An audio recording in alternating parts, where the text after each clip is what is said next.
Hello and welcome to your Victory Tuesday edition of the Arrowhead Drive. I'm Steven Serda. Let's start your morning with today's outlook on the Kansas City Chiefs. Here's what you need to know for Tuesday, October 11th. There's no need for an explanation, okay? So when I'm going to go up to him and say, how should I tackle? How should I not roll on him? I'm trying my best. I'm 25 pounds, okay? What you want me to do? I'm running full speed trying to get the quarterback. I hit the ball. What you want me to do? I brace my hands. So I think it's like taking the initiative to extend to look at roughing the passers now as a league, like they did pass interference a couple years back, where we can view the pass interference. I think that's now the next level we're going to have to take as a league.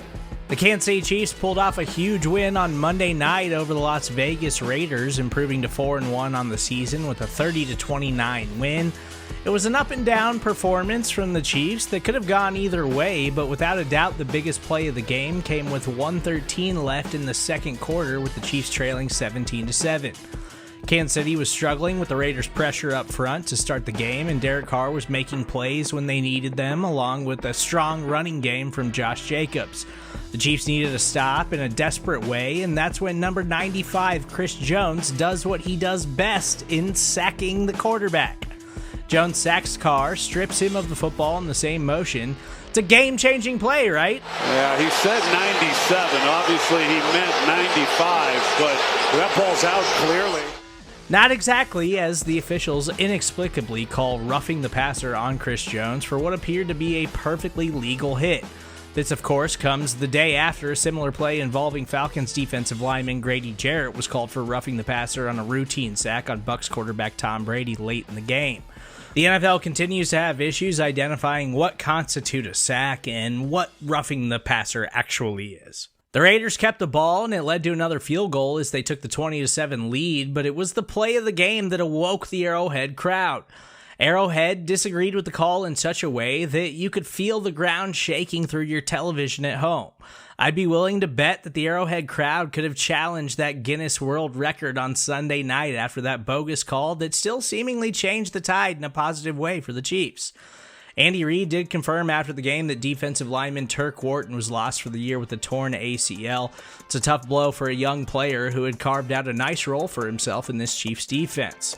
Wishing Turk a speedy recovery as he tries to make his way back for the 2023 season. Yeah, I think there was anger of just kind of how we had played up until that point. I mean, I feel like they were the physical team. They brought the fight to us.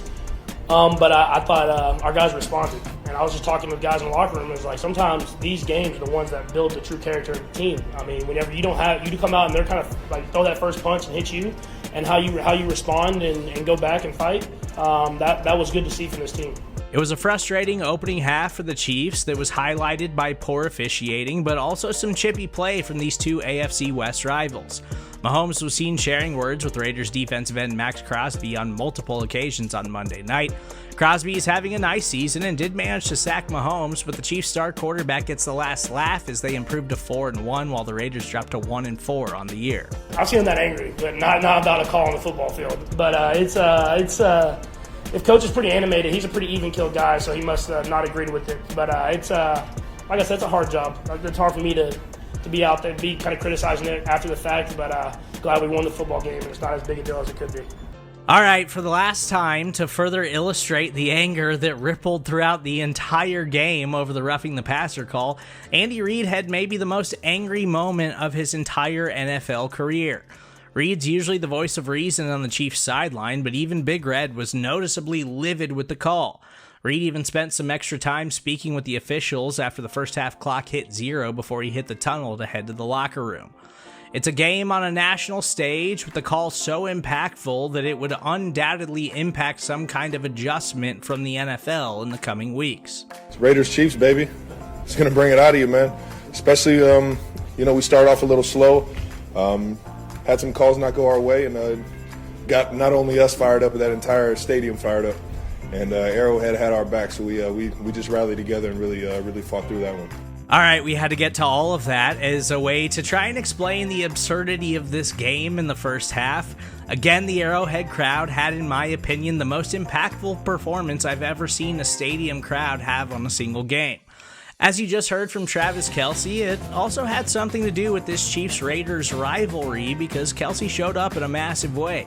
Kelce managed 7 catches for only 25 yards, but they went for 4 touchdowns. It's an absolutely ridiculous stat line. Not only was it Kelce's first 3-touchdown game, but he had to add on the 4th for the exclamation point. The NFL record for fewest receiving yards in a game for a player with 4 touchdown catches was previously 93 yards set by Marvin Jones in 2019 when he was with the Lions. Just an absolutely unreal performance by Travis Kelce, showing up in the moments the Chiefs needed it most. So without further ado, here's every touchdown catch from Travis Kelce on Monday night. Mahomes over the middle, pass caught, Kelce, touchdown. Mahomes, Kelce's got another touchdown. Mahomes, Kelce, looking for his 3rd. He found it, touchdown. From the 1, Mahomes, end zone. He's got another. 4 on the night, Travis Kelce yet again. Travis Kelce had just as much fun as Chiefs fans did, helping this team to a victory on Monday Night Football. The Chiefs now head into Week 6 with one of the biggest regular season matchups of the NFL season on tap against the Buffalo Bills. The Bills come to Arrowhead Stadium next Sunday for a 3:25 kickoff at 4-1 themselves, so we got plenty to discuss this week at arrowheadpride.com. Oh, by the way, Patrick Mahomes passed Troy Aikman on the all-time touchdown list on Monday night. That's the Arrowhead Drive for Victory Tuesday, October 11th. If you enjoy the Arrowhead Drive, please subscribe to the entire Arrowhead Pride podcast network, and while you're there, leave us a rating and review. Coming up later today, it's Out of Structure with Ron Kopp and Matt Sagner, answering your questions and dissecting the Chiefs' win over the Raiders. As for me, that's a wrap for now. I'm Steven Serda. We'll catch you on Wednesday for the next edition of the Arrowhead Drive.